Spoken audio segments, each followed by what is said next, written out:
Let's do it. So I'm going to share my screen, but before we do, I want to ask everyone, has anyone studied or learned about the idea of demons and evil spirits in Judaism? No. Awesome. So they exist in our folklore, and they're talked about quite a bit in the Talmud, actually. And to give a little bit of a background to our discussion today, is that, I'd like everyone to think about the superstitions that exist in Judaism. So a follow-up question to the demon question is, who here knows of Jewish superstitions?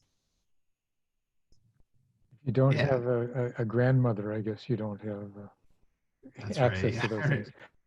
I know that my Aunt Ellen's on the call, and my Uncle David, when I was ever in his house, he would always tell me not to whistle in the house. He hated that. Hated it, right? But it was a superstition, right? It's from his family. I don't know. It was, his family had a superstition that you couldn't whistle in the house. Yeah, totally. What are some other weird superstitions that are sort of Jewish in nature that you guys know about? Like when you give someone a knife and then they have to give you back a penny? I've never heard that one. Oh. I heard they put a knife over a baby carriage to ward off evil spirits or something like that. Wow. Or like when someone moves into a house and you give them bread and sugar and salt. Mm-hmm. Yeah. I had a great aunt who used to say, "Don't give yourself kind of horror," because you couldn't say anything. You shouldn't praise your kids too much because the evil eye would be watching. Oh wait, it was really hard to hear you. I don't know if. Get closer. Yeah. I had an aunt who used to say, "Don't give yourself kind of horror," because the evil eye was watching, so you shouldn't praise your kids too much or do anything to the back if the evil eye was on you, if you did. Right, ayin hara, yeah. There's also, you're not, like, people don't give a baby shower or something like that before the baby's born. That's that's kind of, I think, a superstition. Yeah. In Jewish tradition, I think they don't do that. We're a superstitious people. And we're going to learn about some of the funky superstitions that the Talmud discusses. So I'm going to share my screen, and we'll jump right in.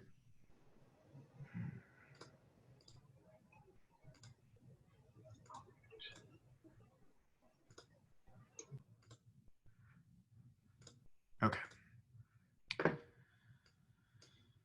So we're going to talk about demons and spirits. And we're just going to look, honestly, today, we're not going to go super deep in terms of, deep meaning behind these stories, but we're just going to have fun reading some of the crazy ways in which our ancestors and the rabbis thought about the world. In this first one, we're going to learn about the demons of water. So Tanu Rabbanan, our sages, taught that a person should not drink water from rivers or from ponds at night. Min haneharot velo min ha'agamim balayla. So, all right, that actually kind of makes sense, right? Like, you don't know what's in the water, and it's nighttime, so you can't see. So, all right, that makes sense. So ve'im shata damo barosho. So if he drank the water from the river or from the pond or lake, his blood is on his own head. Mipnei hasakana, because of the danger. So, like, if you do it, like, go for it, but if you get sick or if you die, that's on you, right? Okay. So my sakana, what's the danger here? So the danger is, here it's translated as blindness. And interestingly, this word shavrire, they translate it here as blindness, but shavrire is actually the name of the water demon. Oh. It's the name of the demon. Okay, so the itzachi mai, so takante, so like if he drank this water, right? Like what's the danger, right? Like what's going to happen to him? And it's this blindness, right? So okay, so then, excuse me, takante is what's the remedy? A takana we have is like a fix, right? Or fixing something is we have like a tikkun, right? Which we read from, we learn like Torah portions from. The tikkun is the fixed way to read the Torah. Okay, so all right. So if there's someone with him, if there's another person with him, the person who's about to drink should say to this other person, so-and-so, son of so-and-so, I am thirsty. I thirst for water. Sachina Maya. And if there's no one else with him, so if this person's alone, he should say to himself, this is my favorite part of this, he should say to himself, so-and-so, my mother said to me to beware of Shavrire, the demon of blindness.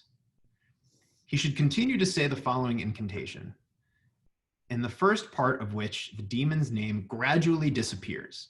So by doing this, we are removing the demon from the water. We say, right up here, whoops. We say, Shavrire, brire, rire, yire, ri.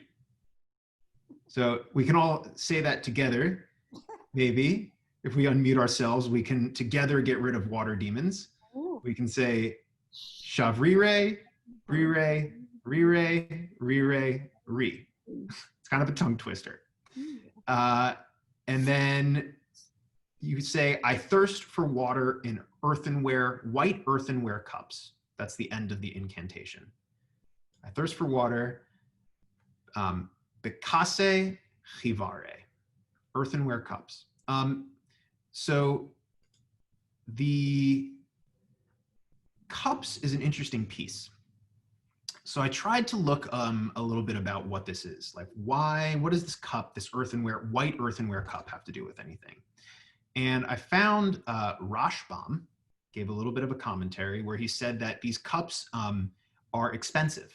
These white earthenware cups at the time were expensive. And for some reason in their superstition, an expensive item wards off demons. That's what Rashbam says.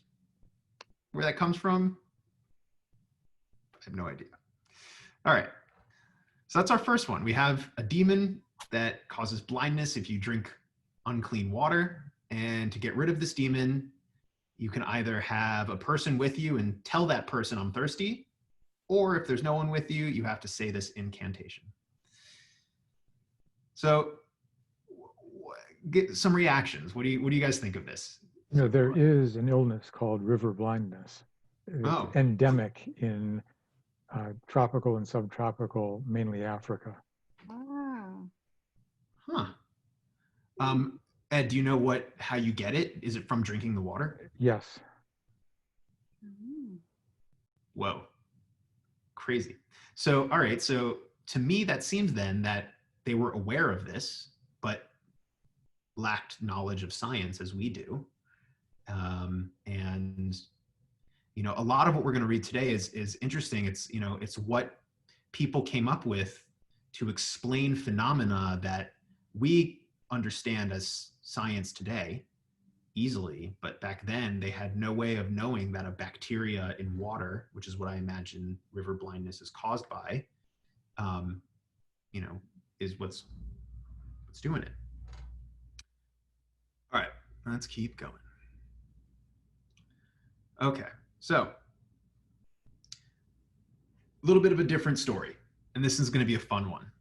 So if one forgets and it happens to go outside having drunk an even number of cups, what is his solution? Okay, a little bit of backstory of what this is talking about.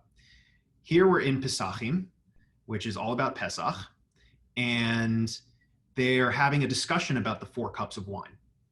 And we learn during this discussion on the 4 cups of wine that there's a superstition about things that come in pairs. For some reason, doubles or pairs of things are, they invite evil spirits. And so this is in the midst of this long discussion about pairs and what types of pairs are dangerous and why. And they're asking, okay, why would our tradition tell us to have 4 cups of wine on Pesach if 4 cups is a pair or 2 pairs and it's going to bring evil spirits upon us? What's going on here? So the Gemara asks, if one forgets and happens to go outside after having drunk an even number of cups, 4 cups, right? What's the solution? What are they to do? So he should take his right thumb in his left hand and then his left thumb in his right hand and say the following thing: you, my thumbs, and I are 3, which is not a pair. And if he hears a voice that says you and I are 4, which makes a pair, he should say to that voice, you and I are 5. And if he hears that voice say, you and I are 6, he should say to it, no, you and I are 7. The Gemara relates that there was an incident in which someone kept counting after the demon. They were having, seeing who can outdo the other until they reached 101 and the demon burst in anger, right? Pakah here is literally like burst, right?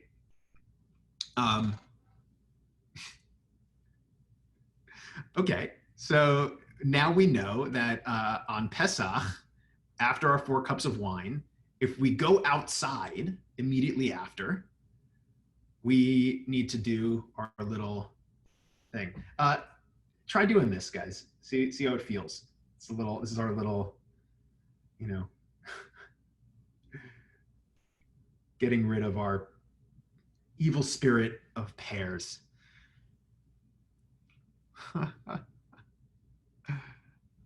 Could there be some relationship between the cup of Elijah and the 5th cup? When I was studying this conversation in the Talmud, they didn't mention that.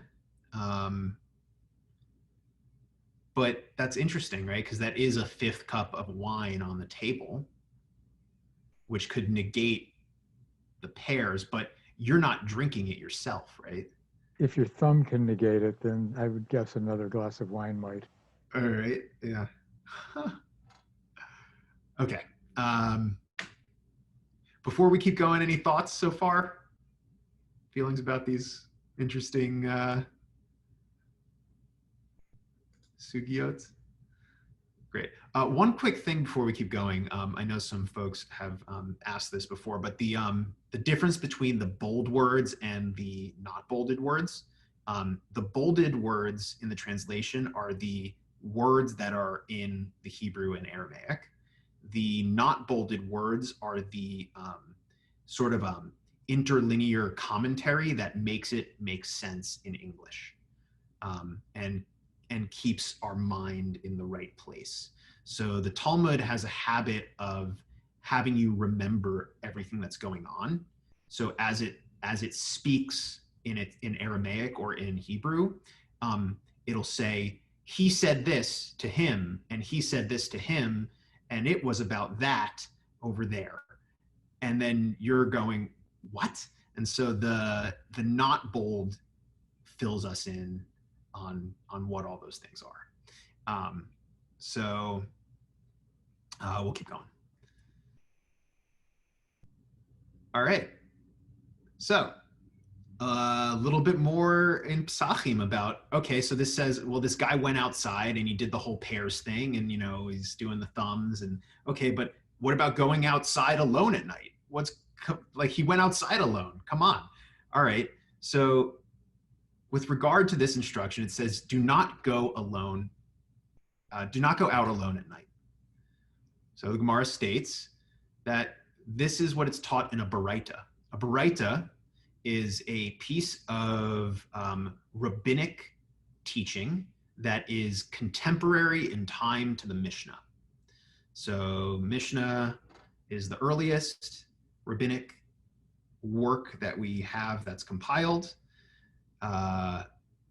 arguably. And then a baraita is a piece of rabbinic thought that is contemporary of the Mishnah. So it's taught in a baraita that one should not go out alone at night, neither on Tuesday nights nor on Shabbat nights. Here it says, Belile Reviut, below Belile Shabbatot. Reviut being the fourth night of the week, so that would be Tuesday night, and then Shabbatot would be Friday night. Okay, so the reason you shouldn't do this is because the demon Agrat, daughter of Machalat, another demon, she and 180,000 angels of destruction go out at these times. And as each and every one of us, this is a bad translation. So it says here, let's see. Okay, so they go outside at night, and each and every one of them has permission to destroy things by themselves. So each one of these 180,000 demons or angels of destruction can do damage, right? And all the more so if they go out together, they can do immense amounts of damage. So what's going on here? Behind this is an interesting sort of like historical, an interesting piece of history. Why Tuesday nights and Friday nights? Why would those nights be dangerous nights where these demons are out to get you? Does anyone have any ideas why these nights would be? So the reason that I read, there's a few reasons. One would be that these are like nights where like, I'm trying to think on how to explain it. So you have your travel days and you have your market days, right? So Mondays and Thursdays in the ancient world, in the ancient Jewish world, were market days. Those are also the days we read Torah, for the reason that people would be in the city and they'd be able to hear Torah being read. So market days are Monday and Thursday, which means Mondays and Thursdays, you're not really going to be traveling, right? There's no one around, no one on the road. And so the night times of Tuesday night is going to be a night where people are going to be traveling and the demons are going to be out to get you. Friday night, Shabbos, people are out and about going to Shabbos dinners, walking from house to house, going to shul. And so on a Friday night, you also have this added, people are back home, but milling about their towns, and the demons are going to be out to get you. I don't really understand why it's those two nights and not the other nights that people are milling about, but in one of the commentaries, that's what I read.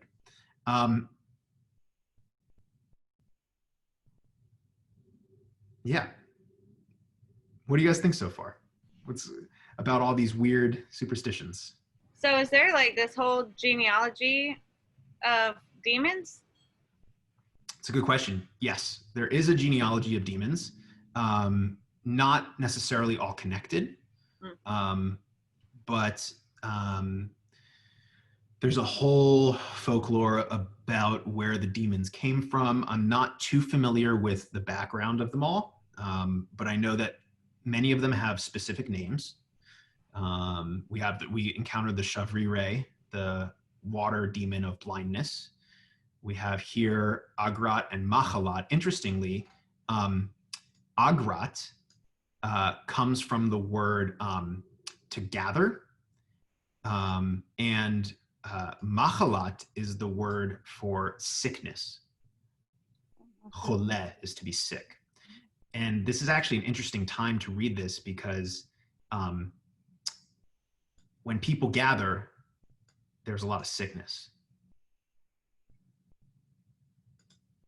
And so, you know, in the thinking of these demons, the demon of gathering is the daughter of the demon of sickness. That is interesting.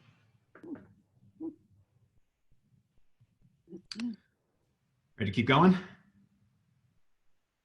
All right. So we're about to get into a little bit of, we're going to talk about the bathroom. And this is, I find this actually quite funny, this Sugyot being just a conversation portion of the Talmud. I'm going to read it in the Aramaic so we can hear it and translate along the way. So Amar Rabbi Tanchum Bar Chanilai, Kol Hatsanua Beveit HaKisei Nitzul Mishlosha Dvarim. So this is not Aramaic, it's Hebrew, but regardless. So min ha-nechashim umin ha-akrabim umin ha-mazikin.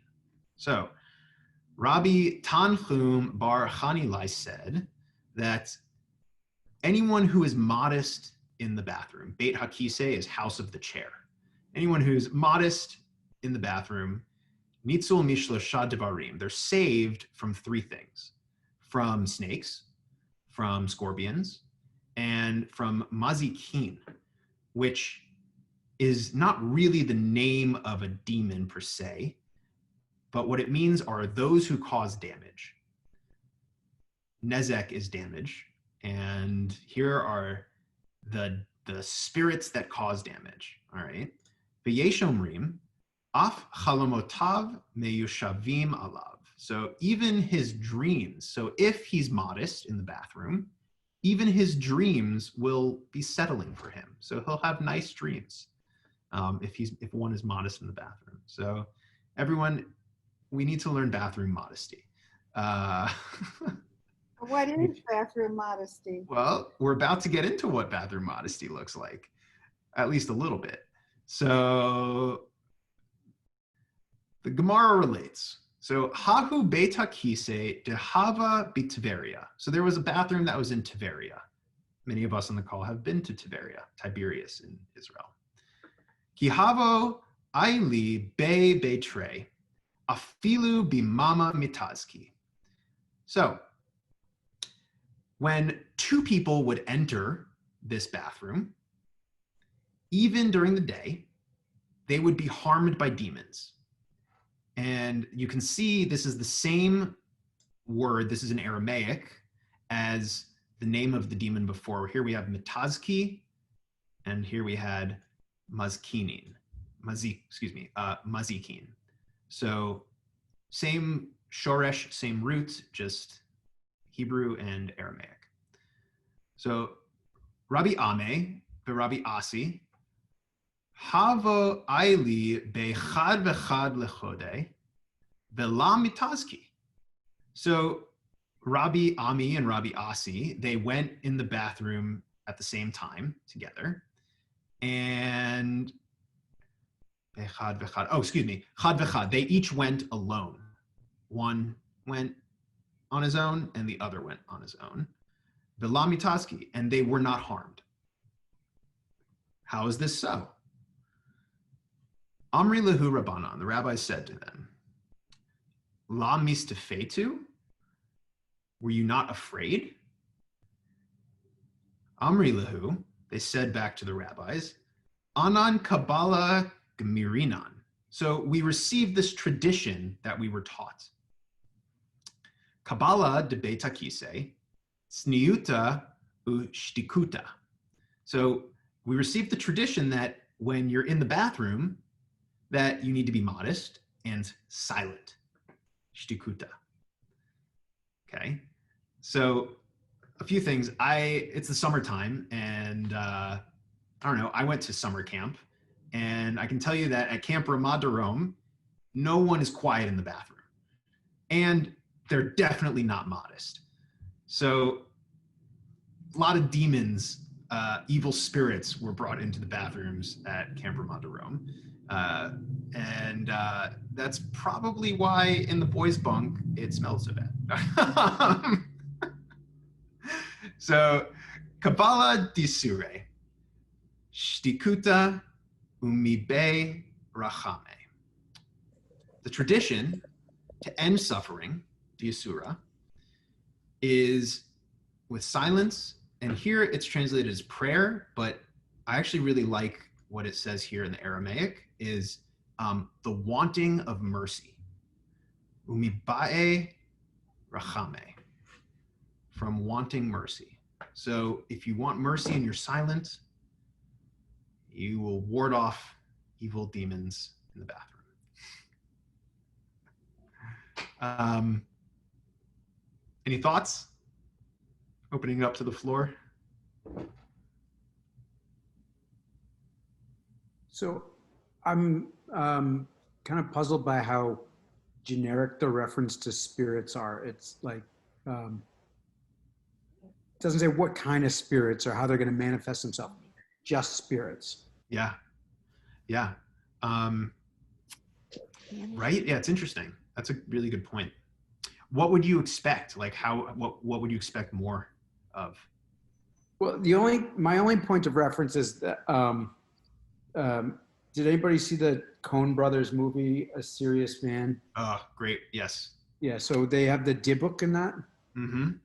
And it just like in that case, the unattached spirit that manifests itself by taking on the body of someone who's already passed.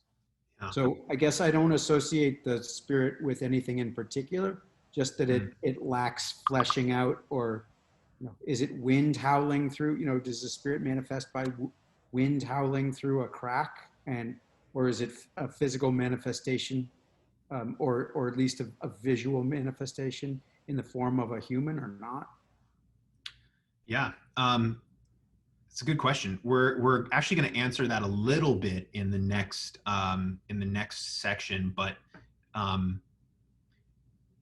the answer is like demons can take many forms in the Talmud. A lot of times they take human form or animal form, and it's all contradictory as well. You'll find shocking. Right, I know it's shocking in the Talmud that there's contradictions. Yeah, but let's keep going. We're going to get into a little bit of that piece of how they manifest. Right, good question. Okay, so Abaye, Mirabia le ime, Imra lemeal bahade lebetakise. So because of fear of demons in the bathroom was so pervasive, the Gemara relates this story, that Abaye's mother raised a lamb to accompany him to the bathroom. Imagine every time you went to the bathroom, you had to take a lamb in with you, okay? Ularabele Gadya. And the Gemara says, no, you should have raised a goat for him, not a lamb. And why? Why would it be a goat? The Gemara responds, Sa'ir bisa'ir michalaf. So a goat could be interchanged with a goat demon, since both the demon and the goat are called Sa'ir. They were afraid to bring a goat to a place frequented by demons, meaning that if one brought a goat, that maybe the goat and the demon would switch places. I'm not really sure. When I read this, I actually don't have any idea what to make of it. To me, this is quite absurd. Sam, does that answer your question a little bit? Oh, completely. I'm laughing about the absurdity of it, but it's so absurd. Great. It's just a conundrum. I'm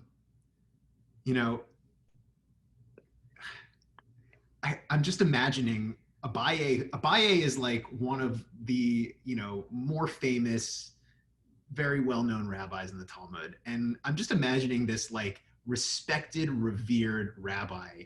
You know, every time he has to go to the bathroom, like, you know how when you're at a restaurant and you have to have the bathroom key that, like, you know, you got to go get from the register or something. Like, I'm just imagining Abaye going and getting like the bathroom goat and like taking the goat. And then, you know, what is this? Like, does every restaurant in ancient, you know, Babylonia have like a bathroom goat? Right? Heaven forbid you leave your house without your bathroom goat. Yeah, you can't leave your house without your bathroom goat, you know? And why would Abaye's mom like think to do this, you know, for him, to like raise a bathroom lamb? I had no idea. And within this conversation that's going on in the Talmud, this just pops up out of nowhere. They're talking about bathrooms. They're talking about how to ward off bathroom evil spirits. And now one has to remember their bathroom goat. So, and when it says goat demon, is the word for demon the same thing as earlier where it was like, it can cause destruction? Good question. No. So this is a different kind of demon. And here's the name of the demon, Sa'ir Michalaf. Michalaf is just like another word for demon. And this is a goat demon. Okay, and so I was thinking about his question, and it could, I don't know if it can be interpreted as loose, something that can cause destruction. Could that be sickness or something? Like, could those be, like, with, I don't know, I was thinking about drinking the water and all that stuff. Could a demon be like something that's not visible? could a demon? Yes. Yes. There are demons that are not visible. Yeah. Interesting. Yeah. And you know, but you bring up a good point, which is that, you know, each of these demons or evil spirits, they have different names, and so you see, I don't know if we're going to come across this in, I don't remember in what I picked, but the Talmud talks about how some of the rabbis didn't have to worry about some of these demons because they just didn't exist in their part of the world. You know, because you had rabbis in Israel and you had rabbis in Babylonia, and some of the demons didn't exist in Israel, so you didn't have to worry about them. Which I don't know how that works, but it does. Does the other Talmud talk about demons somewhere? The Yerushalmi? Yeah, does that talk about demons anywhere? I'm not sure. That's a good question. In my research for this class, I didn't come across anything in the Yerushalmi, but I imagine that there is some talk about it. That's a good question. Yeah. All right, let's keep going. Before you do that, I was just thinking about why a goat. So we send a goat out in the Torah, out to L'Zalzel, yes, into the wilderness. And it's in a sense sacrificial. Mm-hmm. So maybe here, if the goat goes in to the stall first, it's more likely to get stung by the scorpion, or bit by the snake, or whatever the demon's going to do, or whatever demon's going to do to it. So maybe that's an explanation. Sid, that's actually that's a great point. So two things about that. So. That's a great way to think about it, and that makes sense to me in terms of like why you would bring this animal in, because that could get bit by the snake before you. That makes sense. But the goat, that the sin offering, right, Azazel, that we send out. I learned this in school this past semester. So Azazel is the name of a demon.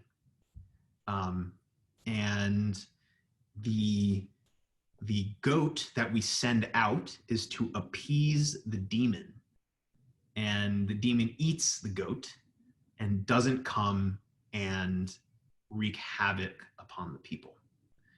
And so within the Torah, we find the name of this demon Azazel. And that's one interpretation of that ritual. Yeah. And so maybe, you know, that being a goat that we send out, and this being a goat, there might be a connection. Yeah. I'm not sure if there is.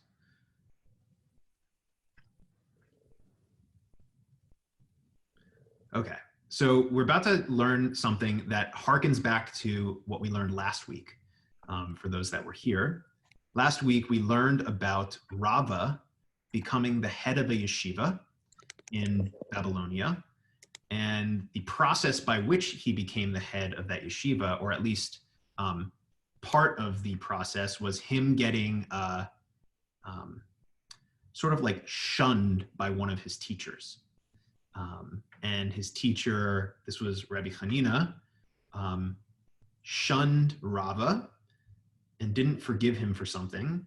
And Rava then moved to Babylonia and ended up becoming the head of the yeshiva there. So here we have a story about right before Rava became head of the yeshiva. So Rava, Mikame de Hava Resha, Mikarkashale bat Rav Chista Amguza de Lakana. So Rava, before he became the head of the yeshiva in Babylonia, Mikarkashale, so the daughter of Rav Chista shook for him a vessel filled with nuts. Amguza are nuts.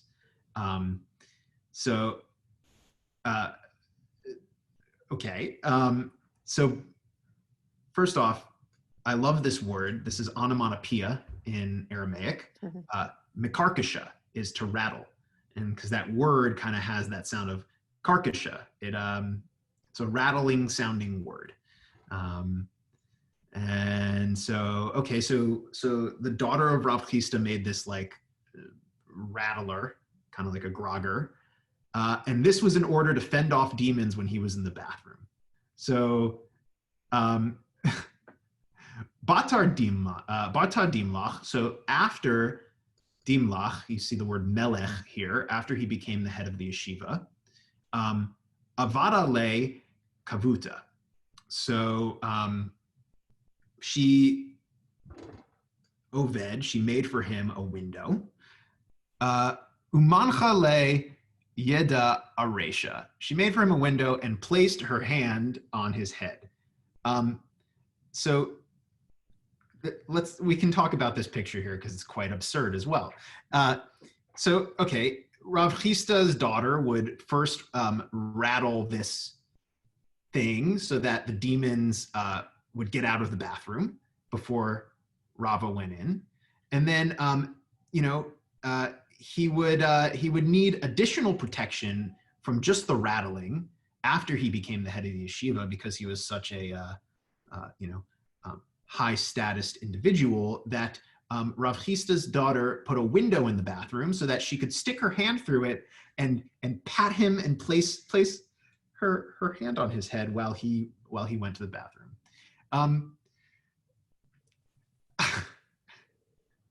Thank you, Talmud, for this wonderful picture.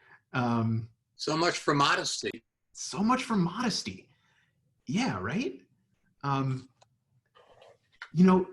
then the question is what did modesty mean to them in the bathroom?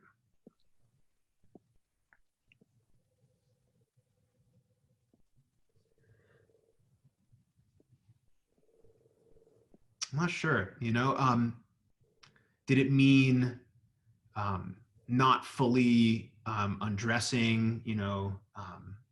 There were different rules in modesty about, seeing one's own private parts during the day. There were, methods to going to the bathroom that were modest or immodest depending on how you did it.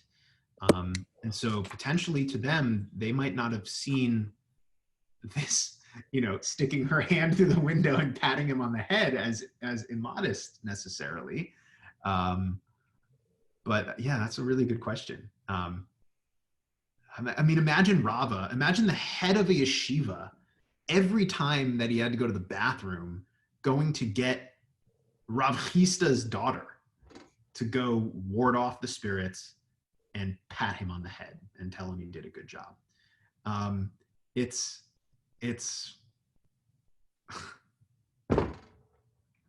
kind of wild. Bizarre. It's very bizarre. Yeah. All right. Let's continue.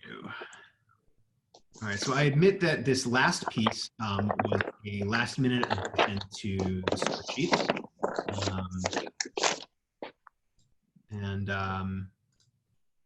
So I did not get a chance to actually study this piece of Gemara, so we're going to go into it cold together. So, in another Baraita, it was taught that Abba Binyamin says, if the eye was given permission to see, no creature would be able to withstand the abundance and ubiquity of the demons and continue to live unaffected by them. Meaning, if we could see the demons, it would be too much for us to handle. Similarly, Abaye said, they are more numerous than we are, and they stand over us like mounds of earth surrounding a pit.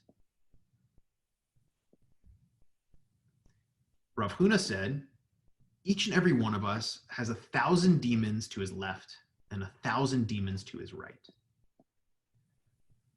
God protects man from these demons, as it says in the verse, 1,000 may fall at your side and 10,000 at your right hand. They will not approach you. A beautiful teaching, I don't think this goes into it, a beautiful teaching that I heard from one of my teachers at Camp Ramah a long time ago was that even though we have these 1,000 demons to the left and 1,000 demons to the right, we have the teaching that we have the 4 angels around us. We might know the song that's B'Shem Hashem, B'Shem Hashem, Elohei Yisrael, B'Mini Michael, Mismoli Gabriel, Umilfanai Uriel, Elchorai Raphael, Ve'al Roshi Shechinat El. So we have these 4 angels on all of our sides, and then above us we have God. And so I learned that, these angels are able to protect us from these thousands of demons. They're a lot stronger. But every once in a while, one of the demons might make its way through our shield, which is why we end up making mistakes. And so the teaching is that, we're not infallible. Let's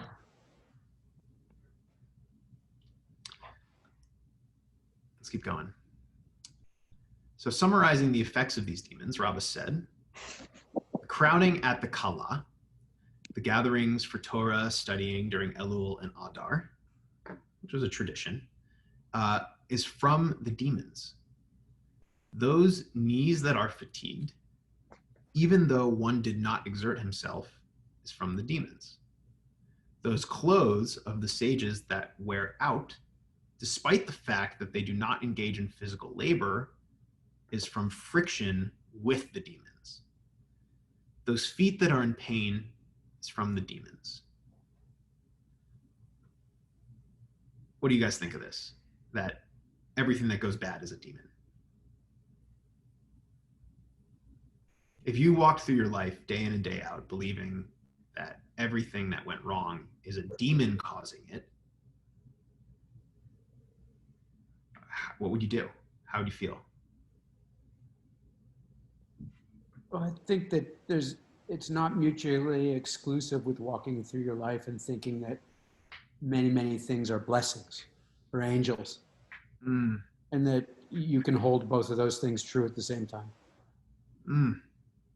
Well, maybe if the demons are so involved, then maybe you could say, well, it's not my fault, it's the demon did it. If there's a problem or an issue, it's because of the demons, not me. Yeah, you can place the blame elsewhere. Interesting. Yeah. Yeah, I also love the idea that the opposites of demons and blessings or maybe angels, right? That's beautiful. That makes space for you to actually be grateful for the blessings. What do you think the relationship is of Yetzer Hara and demon?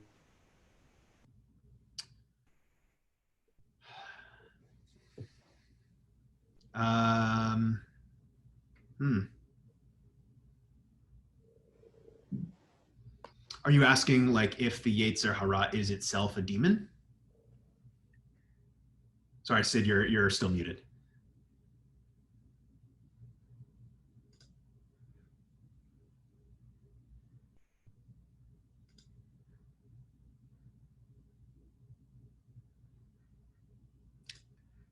Sid, you asked the question, right? We couldn't hear you. It was. I didn't press down again. Yeah. Oh yeah.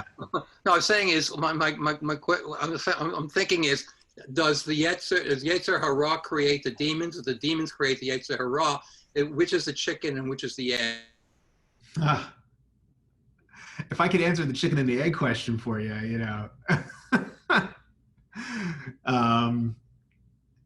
that's a good question. I'm not sure. The Yetzer Hara is talked about in so many different ways. I think that the way that I personally, this is not with anything that I've studied, this is just how I might see it and relate them to each other potentially, is maybe the Yetzer Hara is our internal balancing mechanism, right? Yetzer HaTov, Yetzer Hara, we have these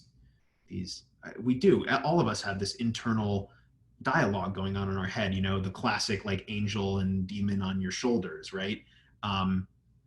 And potentially the demons in the world could be the things that try and persuade your Yetzer Hara.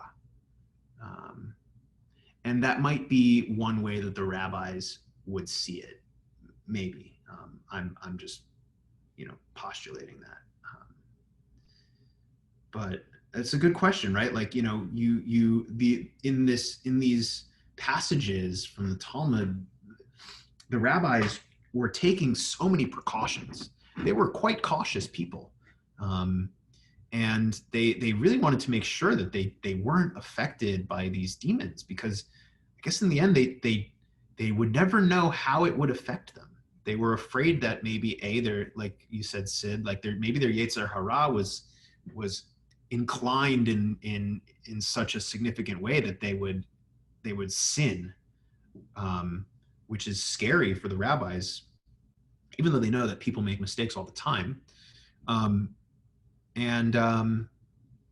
These precautions maybe allowed for one to follow their good inclinations, their Yetzer HaTov.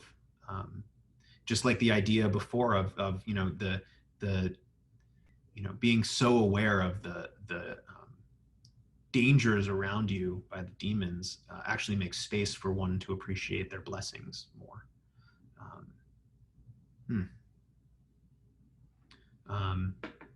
Yeah, let's keep going. We're almost done. Okay. One who seeks to know that the demons exist should place fine ashes around his bed. I want you guys all to go home, or you're already home. I want you guys all to do this tonight. So place fine ashes around his bed, and in the morning, the demon's footprints appear like chickens' footprints in the ash, which is actually super creepy. One who seeks to see them should take the afterbirth of a firstborn female cat. So go find that. Born to a firstborn female black cat, make sure that. Burn it in the fire, grind it, and place it in your eyes. And if you do that, you'll see the demons. You must then place the ashes in an iron tube sealed with an iron seal. Gushpanka, I guess is the word that they use. Lest the demons steal it from him, and then seal the opening so that he will not be harmed. Rav, Bevai bar Abaye performed this procedure, saw the demons, and was harmed. The sages prayed for mercy on his behalf, and he was healed. So who tonight is going to go find the afterbirth of a firstborn female cat born to a firstborn female black cat and burn it in a fire and put it in their eyes? We'll leave that to you, our fearless teacher.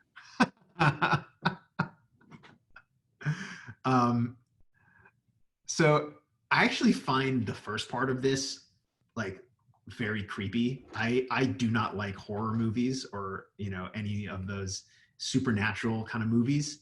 And this first piece right here, this piece totally creeps me out.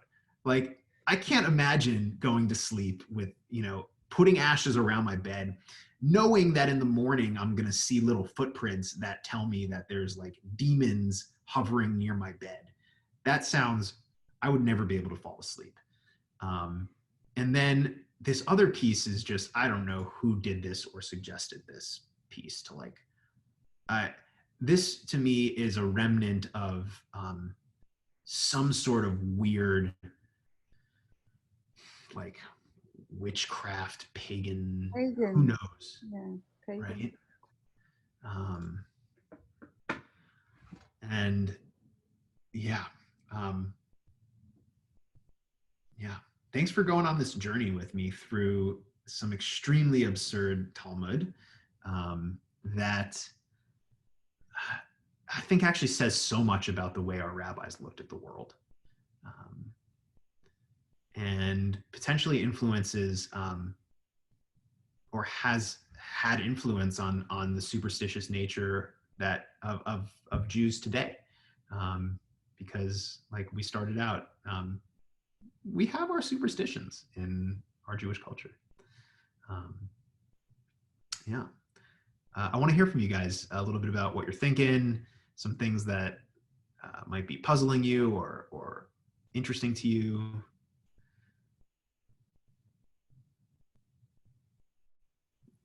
Well, I had no idea that there was anything about demons in our background or that the rabbis talked about.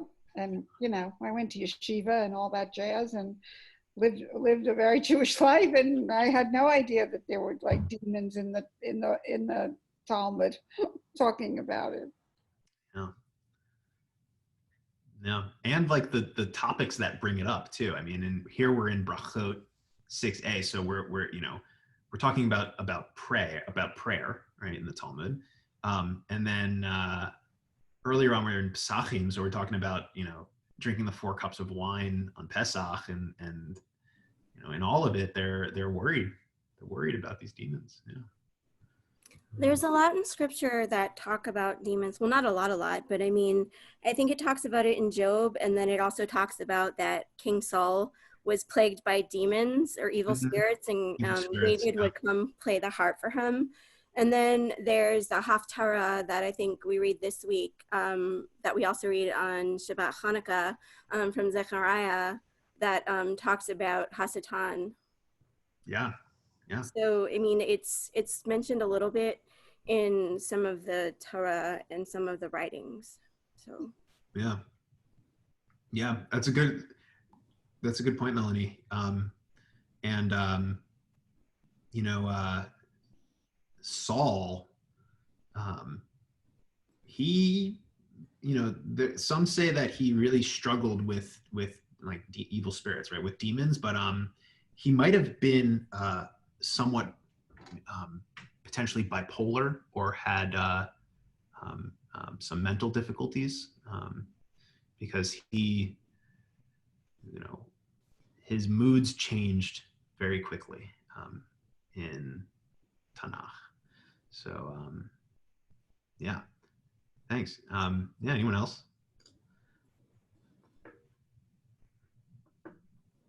My cousin, we're Ashkenazi, and my cousin married a Sephardic woman and ran into a lot of trouble when he was dating this woman.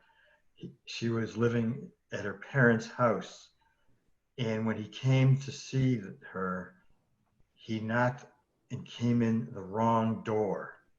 I don't remember whether it was the front door or the side door. I think it came in the side door, and her parents just went totally nuts because and they started yelling about demons and stuff. And my poor cousin, not having any background in this, had no idea what was wrong, and it was a really very difficult transition for him, adaptation for him to try to learn about all these demons that were very real to this woman's parents because of their background. So that was my first introduction, and first time I was aware that they were Jews who even today believed or seem to believe this stuff. Yeah. The Chamsa that we all know about is to ward off the evil eye, the evil spirit.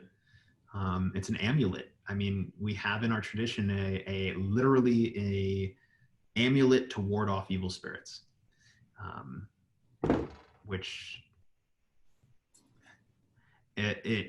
it's to me it's so interesting because in our modern, when you come to shul and you're in a conservative shul and you dive in and you have our customs and our traditions here, how much of it has to do with this spirit world, this demon world, this angel world? Not much. Not much. But if we think about it more closely, we might be able to actually find certain things that do. I'm trying to think right now if there's anything that comes to mind. If anyone can think of anything, it'd be interesting to think about, like, what do we do in our modern Jewish lives without even thinking about it that actually does stem from this idea of the demon and spirit world. Yeah, I'm gonna think about that more. Is that why we say Modeh Ani when we wake up? We thank God for returning our spirit to us. And then sometimes before we pray, there is a prayer that we learn sometimes when we're little, that like, now I lay me down to sleep, I pray the Lord my soul to keep, see me safely through the night and wake me with the morning light.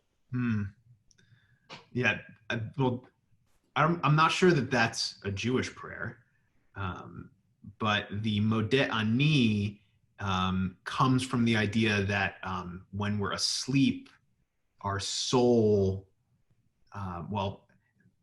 it's relatively Kabbalistic because our soul's split into three things, three like aspects, and one of them leaves us as we sleep. And so, but I don't know. It's a good question. Maybe. I remember, I don't know if it was like my grandmother or something saying that when we sleep or something, our spirit leaves us, and that we can get attacked by demons. And so that's why we pray before we sleep. And that's why we wake up, we thank God for returning our soul back to us. That's really interesting, Melanie. I haven't heard that, but that doesn't surprise me. That's really, cool. Thanks. Taught me something new. This makes me wish that my grandparents were still alive so I could ask them what their European perspectives on this was, because I'm quite sure that they would have had great stories. Yeah, where were they from? Lithuania, Poland, and Ukraine. Yeah. I imagine they did have quite a knowledge of some of these things. Yeah. So thank you so much, everyone, for joining and getting into this funky Talmud with me.